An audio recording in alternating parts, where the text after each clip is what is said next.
Lihat baik-baik ayatnya, Quran surah ke-25 ayat 23. Ini terakhir yang kita bahas. Wa qadimna ila ma 'amilu min 'amalin faj'alnahu haba'an manthura. Sayyidah Aisyah bertanya pada Nabi, "Ya Rasulullah, si fulan itu orangnya dermawan sekali. Nyumbang sana, nyumbang sini, makan ke orang Islam juga ngasih dan sebagainya. Bagaimana statusnya di akhirat? Masuk surga enggak?" Apa jawabannya? Nabi terdiam, turun ayat sebagai bimbingan. Ini menandakan bahwa selevel Nabi saja menunggu keterangan untuk menjawab. Baik, setelah turun, apa jawabannya? Wa qadimna ila ma 'amilu min 'amalin. Jika ada non-muslim berbuat baik dalam urusan dunia, maka kami akan balas semua kebaikan itu dalam kehidupan dunianya. Adil kan? Anda bekerja untuk urusan dunia. Anda beramal untuk urusan dunia. Kata Allah, maka saya kan harus adil. Saya balas dengan semua kenyamanan dunia sesuai dengan kadar kebaikannya. Dia disanjung orang, diapresiasi, bertambah, lancar pekerjaannya, itu dunia.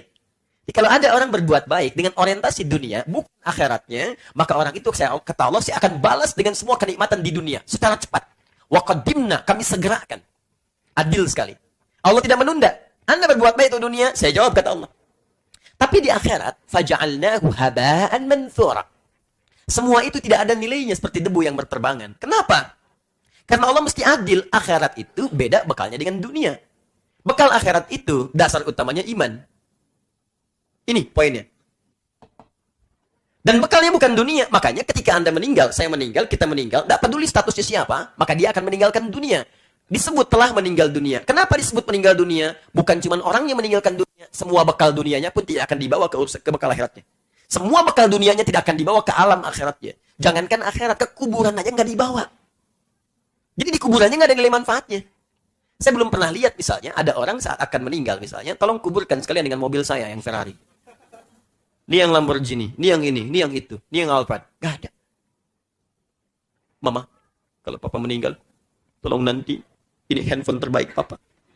Note 9. Tolong sertakan ya, berisi catatan-catatan kita saat kita Kalau mama kangen, di sekolah aja. Bernafas dalam kubur. Mana bisa? Bisa. Handphone tidak, rumah tidak, kendaraan tidak. Itu kan dunia. Maka akhirat aja nggak dibawa gitu. Alam kubur aja nggak dibawa, apalagi akhirat. Kenapa? Karena bekalnya dunia.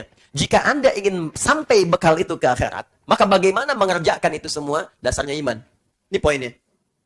Misal, jangankan urusan ngasih ya. Saya mau minum aja. Ketika saya mau minum, kemudian saya akan minum, minuman itu akan jadi bekal akhirat. Ketika saya niatkan karena Allah, minum dengan iman. Begitu saya mau minum, saya ucapkan Bismillahirrahmanirrahim. Atau singkat, Bismillah. Maka saya minum.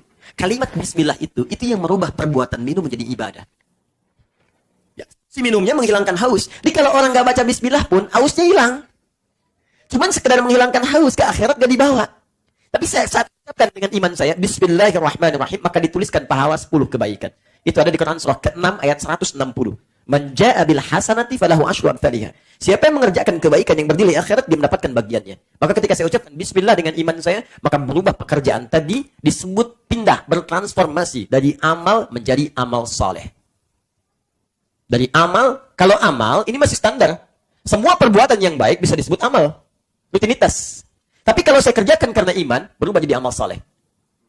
Nah, syarat masuk surga, kalimat surga pertama yang disebutkan dalam Al-Quran, itu ada di Al-Baqarah ayat 25. Syaratnya iman yang bersanding dengan amal soleh.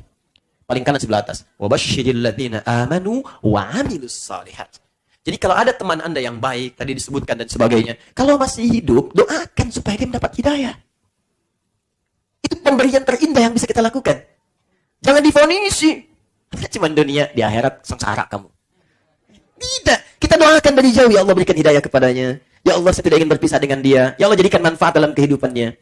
Tapi, kalau dia, teman-teman sekalian, gagal di sini, maka Allah dengan segala keadilannya, dunia dibalas, di akhiratnya, semua kebaikan itu menjadi debu yang berterbangan. Lihat dahsyatnya. Kenapa debunya terbang? Kalau debunya mengumpul, maka dia punya massa. Dia punya berat. Ditimbang, dan Allah harus adil. Tapi kalau terbang, dia hanya akan menatap, gak ada nilainya. Saya tanya pada Anda, kalau Anda ikut ujian, nilai yang dicapai harus sempurna, 5. Syarat kelulusan. Anda hanya lulus 4, gagal 1. Apakah lulus ujiannya? Bisa masuk kampus? Tidak. Dia lulus ujian yang lain. Memberi, derma, tawadu, macam-macam. Cuman gagal satu ujian iman.